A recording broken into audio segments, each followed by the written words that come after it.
It's a podcast about Indiana Jones. Every movie, 1 minute at a time. The Indiana Jones Minute.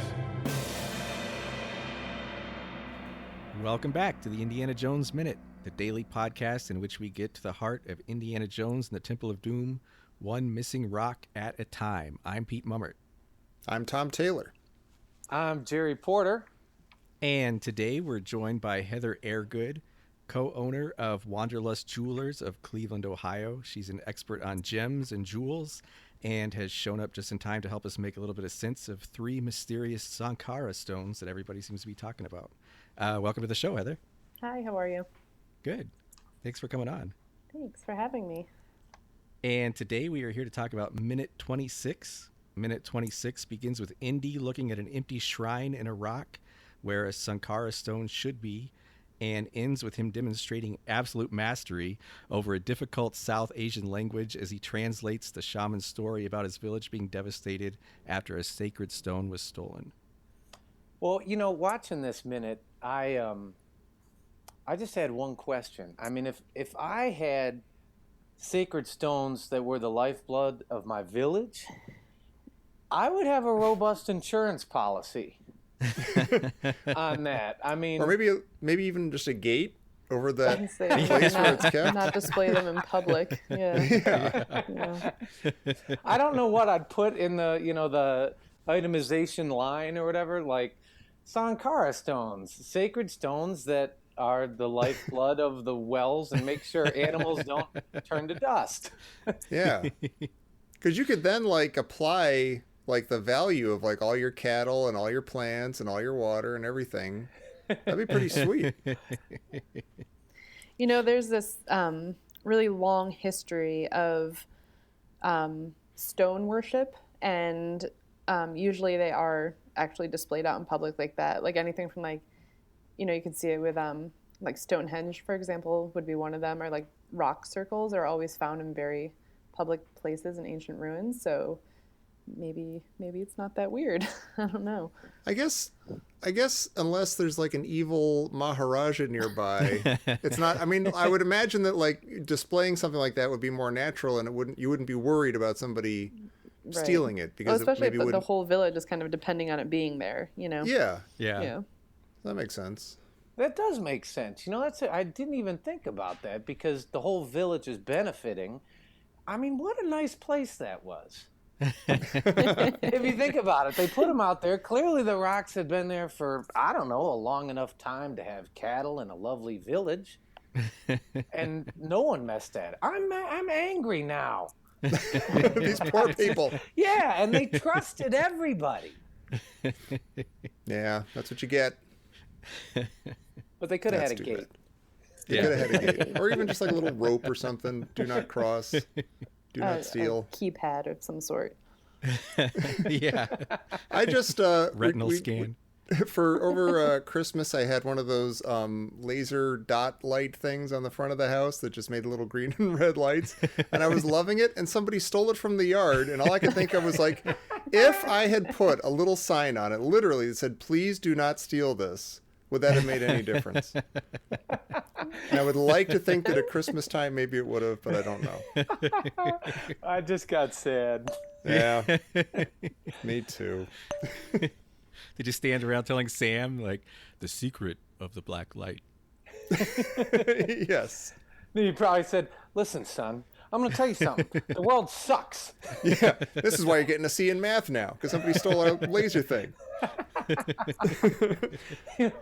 I had to work 3 days for that. Well, we do know that all those Sankara stones are made up for the movie. There are something called Shiva Linga, which is sort of another thing they use to describe these, which are real things all over India, which is like a stone kind of shrine for the god Shiva. And so it seems like if it's something that's in every village, maybe it's just kind of ubiquitous and people are like, I'm not going to take that. I got one at home too. Yeah. It's like stealing the rival team's mascot or something. Maybe they all have the little pocket version little souvenir You're size right. ones. On their keychains. Like the light up keychain. Well, I have to. Go ahead. Way at the beginning, Pete, when we were talking about Nurhachi, and you were saying this is like the end of the archaeology in this movie. You weren't kidding, because I actually thought I didn't realize that. I'm gonna get the terms mixed up. That the Shankara stones were made up. Is that what you're saying? Yes. Like there's Shiva Linga are real, which are like little stone kind of columns that they have in temples to Shiva, but the Sankara stones are completely made up. Like there's no stones as far as they know that this one guy Sankara collected. Wow. Well, I need to call you out. Did you call them Shankara stones? Who, me? Yeah, you. I probably did. Yeah. Wait, I called why them is that calling him Shankara out? stones. Huh? Well, Why is that calling him? They're Sankara stones. Not if you're Indiana Jones. Yeah. Oh. Lao Che. Yeah, Indy adds an H there for some Does reason he? every time. Yeah, every time he's a Shankara. I'm going to latch onto that as to why I said Shankara. Ugh, I'm gonna steal your Christmas tree next year. Well, speaking of Harrison Ford often has a very kind of low, tranquil voice, but especially at the beginning of this scene, he sounds like he's almost hypnotized. And I'm like, wow, if he's just like, well, why would they want to take the stones from the thing? And I'm like, wow, if he was reading like a Dr. Seuss book or something, I would be out like a light right now. I'd be all curled up, cozy, warm. That's funny because my notes say Indy is mansplaining the stones to the whole village. Because they're like trying to explain what they are. And oh yeah. I've seen those. Hey, yeah, what, three levels, three lines? Yeah. I've seen those before. Sacred stone, eyes, like nice from a eyes. river. Yeah. I've seen that. Smooth. Yeah. You get 10 for a quarter in Marrakesh. Big deal. Well, so just getting back to the stones for a second, they're rocks with diamonds in them, right? Yes. I think we learned that. Yeah, the Sankara, they're rocks with diamonds in them. And I wanted to ask our guest, is that how diamonds are found in these like egg-shaped rocks? I think I know the answer. Yes, they are. No. No. Diamonds are, they're mined. They're when you mine them, they're rough. They're not like a perfectly shiny, faceted object. They look like a big rock, I guess. Just a jagged piece of rock. So no, they wouldn't be in a nice egg-shaped stone with 3 lines on it. No. Well, does a diamond have to be cut in order to reflect a lot of light? Like, does it have to have a special cut, or would it just reflect light if you found one in the ground? No, it doesn't reflect it naturally. At least not the shine and the sparkle that we see. And if you look at like different cuts of diamonds, they all reflect light differently. So like a round diamond, high quality one could have like a lot of sparkle to it, but an emerald cut, because it has like those long planes, tends to kind of like just eat up the light, and it looks, they're really not that sparkly except for like the corner facets, and then the middle is just kind of flat looking.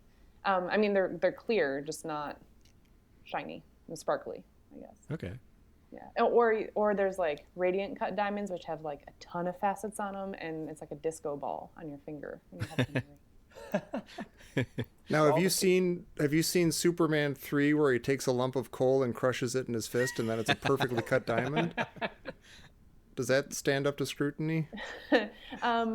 All right. But you can. You said, this is funny, is like carbon makes diamonds, and you can actually, there's a program that you can use, and you can use your ashes like after you pass away, and you can have them compressed into a diamond and then Wow. cut into Wow. shape. Yeah. Oh So my maybe, gosh. maybe That's why everyone wanted Nurhachi. So maybe Superman is kind Maybe. of channeling that energy. That's pretty cool. crazy. Wait a minute. Yeah. I need a minute. So you can like quote live forever. Yes, you could. And- you could and- give and- yourself to your kids. Wow, they could wear you on their ring, on their Yeah. And finger. then lose you. Curse you forever. Yeah. You could drop down the sink drain. Yeah. Yeah. Darn it. Sorry, Dad. My God. And nothing can cut you. Well, wait. I have to ask again. I don't know this movie very well, apparently. But since these things are made up, now I have no idea. Is there anything anywhere in history about rocks with diamonds inside them that glow? I'm feeling really stupid now. No. Okay. Diamonds can be found with with other minerals. So you can find a perfect example would be a Herkimer diamond, which is from the Herkimer diamond mines in New York State, and they are mined with quartz. So mostly you're finding clear quartz, and every now and then you'll find diamond. So and they market. I believe Herkimer diamonds are probably mostly clear quartz and are marked up because of the name Herkimer diamond. And I think they found some diamonds in that mine, but I do believe they're mostly clear quartz. So a lot of times you'll find diamonds with other minerals, but not necessarily encased and glowing, I would say. But there is I was researching a little bit about diamonds for this, and I was shocked. I was curious if diamonds came from India, and I was shocked to find out that the Hope diamond, which is the one diamond I've heard about, came from India, and apparently quite a few really famous giant diamonds came from there. And I'm curious, is India still a diamond producing region, or do you deal with Indian diamonds? Definitely, they do a huge amount of diamond jewelry in India.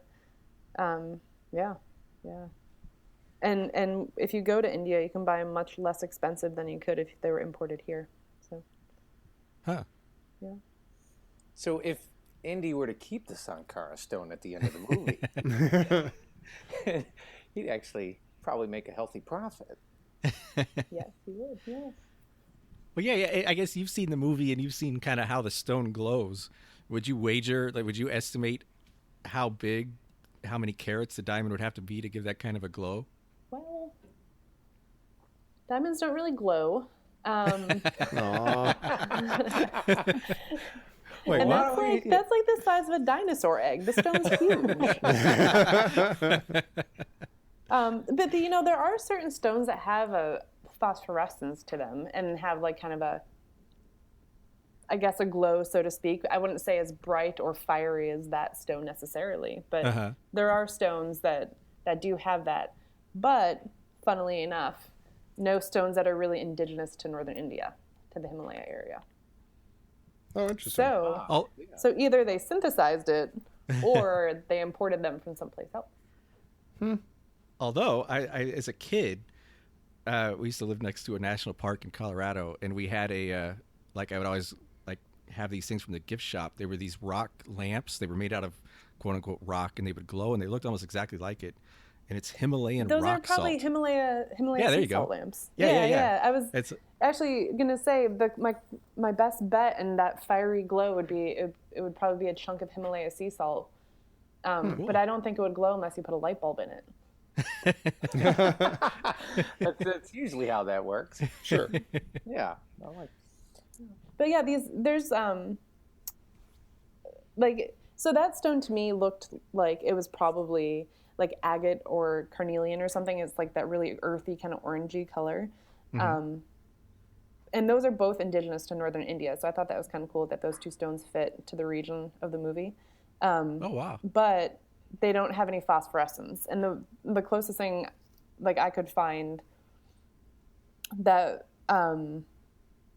that would kind of look like that would be calcite, which is not native to northern India because it's generally formed from the shells of dead marine animals. So you're not really going to find that up there in those mountains. But it does have the ability to emit a small amount of light when it's heated up, which is pretty cool. Well, you mentioned indigenous to northern India, and that reminded me. I visited the Fountain of All Answers, 7-Eleven, this week, just to make sure that these directors in Indy and everybody's keeping everything real and with the Sinhalese spoken. And Indy's translation is apparently spot on. Oh, very good. Yeah, yeah. So, I spoke with my buddy up there who's from Sri Lanka, and he listened to the minute, and I said, well, hey, what's he saying? And he goes, oh, he's translating it perfectly. That's impressive. Hey, Well, I guess this is the actor's native language, right? Yeah, yeah, Okay. of course. yeah. But So that works out. yeah, and And so not, Harrison Ford knew what he was saying. yeah, no, and it's actually not indigenous to northern India. Right. But But it is a little, there's absolutely no reason for the shaman to switch to his language at that point, other than Yeah. we're in a movie and we need like Indiana Jones to be telling us this weighty stuff. So, but I've got a conspiracy theory coming up tomorrow, and it kind of starts here. And I'm going to say no way that Indy can speak this language like this. Like that he can both read Hindi and speak Sinhalese fluently. That I'm going to call nope on that one. Unless he grew up in India, which we know he didn't, or like his main field of study was like South Asian history, which we know it probably wasn't if he's an ARC expert. Well, maybe Like, he what's can it? understand it really well and speak it a little bit or something. I don't know. we established last movie a polyglot. He's not. No. Yeah. So That's a sure. and yeah. So I'm with. So remember that. Pete. Remember that tomorrow. That'll come in. Okay. All right, all Yeah. right. What is interesting is, we spoke about how the shaman has a very he speaks poetically and sort of with this mystical, epic style. And when Indy, in the previous minute we said that, and when Indy translates it, he keeps it in that same sort of poetic style. The crops were swallowed by the earth, the animals laid down and turned into dust. And so I thought exactly this isn't your everyday stone. Yeah. Yeah.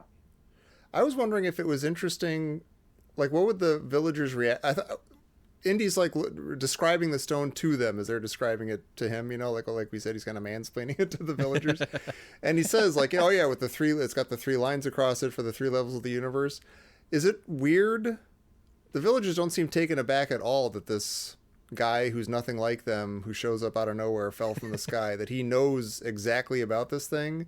Uh-huh. But then I was thinking, well, maybe as far as they know, 3 levels of the universe. Everybody knows that. Like maybe it's completely natural to them that anybody coming through their village would fully understand, their understanding of the universe and how things work. I mean, you have a good point. He seems to know all about it. I'm surprised they didn't just point at him and witch. It was you all along. Yeah, empty his pockets. Yeah, exactly. That is a real thing, though. That there really are 3 levels of the Hindu universe. Like the Hindu universe is cyclical, and there's the birth of the universe, which is Brahma, followed by the life of the universe, which is Vishnu, and then it's followed by destruction, which is Shiva, and it's repeated over and over and over. So What it's are we interesting. in now? They're talking about Shiva, like the shaman's talking about. They call on Shiva, and I thought that was kind of interesting because Shiva is both the destroyer but also a transformer. So it's he transforms something and changes it. So that's kind of what the shaman's asking Indy to do. Like he's asking him to transform this bad situation and bring back start a new thing. I had a question. Oh, go ahead, No, Chair. that's you. That's you. It's all me? you. It's all I you. got dibs. All right. Before he slips into he's still speaking English. The shaman is saying, somebody says, "Why did they steal the stone?" He said, they want us to pray to their evil god, and we say we're not going to, and so they took the stones. But we find out later they were going to take the stone no matter what. Like the Molaram needs this to. I honestly forget, but he wants the stone.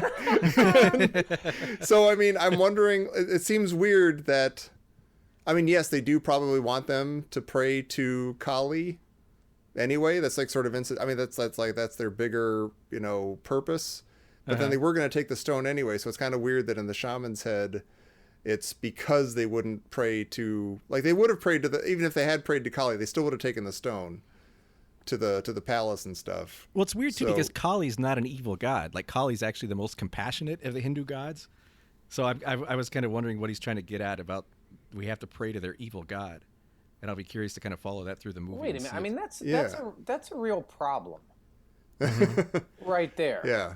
yeah, Yeah, I mean, I'm not walking away like Kali is the compassionate God. no, you would never think that. Like, Yeah. yeah, or actually goddess actually, but yeah, it is a goddess, right? Yeah, Kali's. Well, not to get too heavy, but you know that basically any well-intentioned thing can be perverted into something yeah. evil. I think what you're saying is much like Indy. The directors are just making this up as they go along. Yeah. We're getting into a period where there's a lot of stuff thrown at the wall to see what sticks. And yeah, we'll see. But this minute actually is a really pivotal minute because especially the way that it's shot, you basically have a passing of the proverbial torch from the shaman to Indy. And you see that the way the set is, the scene is set up and shot with like Indy's in the foreground, and the previous minutes it was kind of all about the shaman and everybody's paying attention and listening to him, and now everybody's listening to Indy, and he's kind of the center of the village. Mm-hmm. Mansplaining. Yeah. Do you think the shaman knows that Indy is listening to him and translating? Because the way he's standing, it's almost like, I'm going to go talk to Willie over here while this old man yammers on and on about something. Like, I wonder if he actually, I mean, I know Indy kind of like looks back every once in a while and like, touches base and asks a question or something. But for a while, he's just kind of like, oh, I'm just wandering over here and the guy's talking to my back, and it could easily seem like he's just flat out ignoring him. I do like that the story he tells kind of mirrors the Shishak story from Raiders.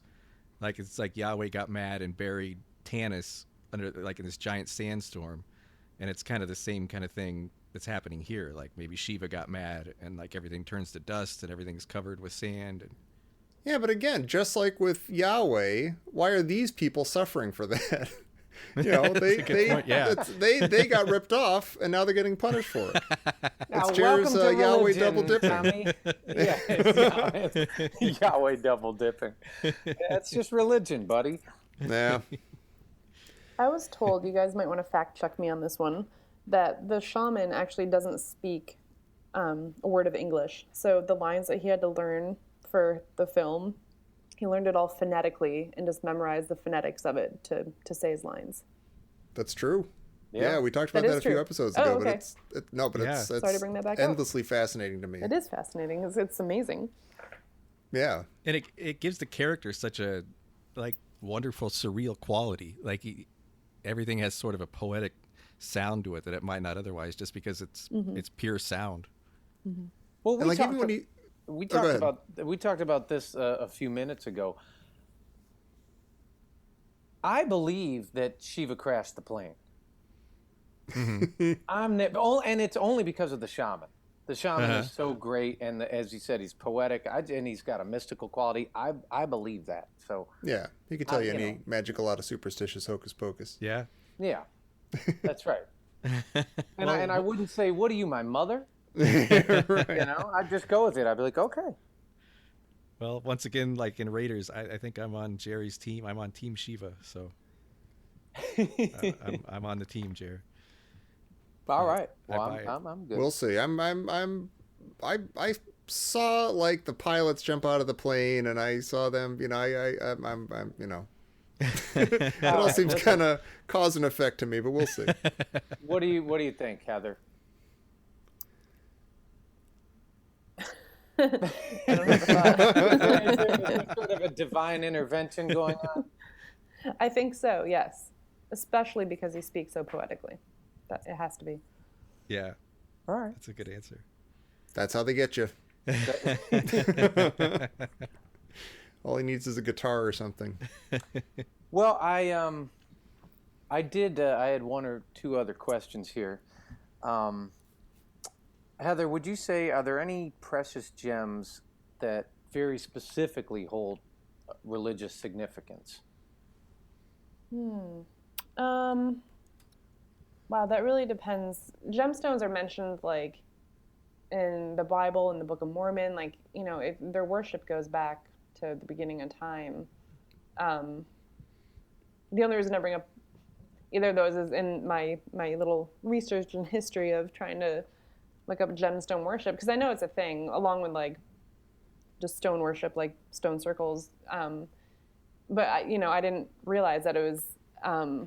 I think like part of the foundation of Mormonism is like a passage about gemstones. I didn't write it down though, and there's a long passage in the Bible about it too. Do you think that's strictly because they are dazzling and beautiful and striking? Do you think that's why they become objects of worship? It might be. My initial thought would be because of its rarity. At least like a long time ago, to find them was difficult. You know, I don't think gemstone mining at like back in time was not necessarily a thing. You know, you made things out of the earth and out of clays and making these things, if you found stones or gemstones, you know, I think it was something that was really precious. And to really bring out the color or, you know, a smooth quality, they really need to be worked and polished. Like, and I imagine back then it was rubbed with sand, kind of like, you know, the crystal skulls or whatever. Like they're just... Wait a minute. Jerry already got sad once. Go easy. So, you know, I think that maybe is some of the foundation of the preciousness of it. Yeah. What's That makes sense. the most unique or interesting stone you've ever worked with? That's a good question. Diamonds, actually. I was never a diamond lover. But after working with them and you know, sourcing them for customers and seeing them and really like when you're setting them and working with them, you're really intimate with the stone. I've gained like an entirely new appreciation for a diamond. I would have easily stamped myself as not diamond person and continued my life that way. And I've actually come to love them very, very much because they're so strong and each one is really interesting, especially if you find like old mine cut diamonds or like diamonds that have like a little sugar rim. They have a really cool history. I'm talking about the good history, not the ugly history of diamonds. Sure. And then, you know, sapphires, I think, are one of the other stones that I've come to love over the past handful of years. They're really cool because they're strong like diamonds. You know, maybe a little bit more brittle, but they come in this range of colors that is forever breathtaking. And I think that, you know, every time you have a new sapphire, a new set of sapphires in the shop, it's like, you know, everyone wants to touch them and play with them, and they really draw you in. So I guess that would be my two answers to your question. Wow. Yeah. I have one more small thing. We were kind of trying to figure out like how far the devastation spreads outside of the village. Oh, yeah. And when you see Indy talking and translating here, if you look behind him, it looks like it's about 30 meters. Like it looks like kind of right behind him. It's nice and green.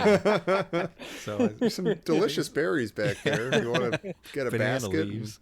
Yeah, I think it's pretty localized destruction. They'll fix that in post. Yeah. Heather, if people are interested in finding more about your work and what you do, is there a place they can find you online?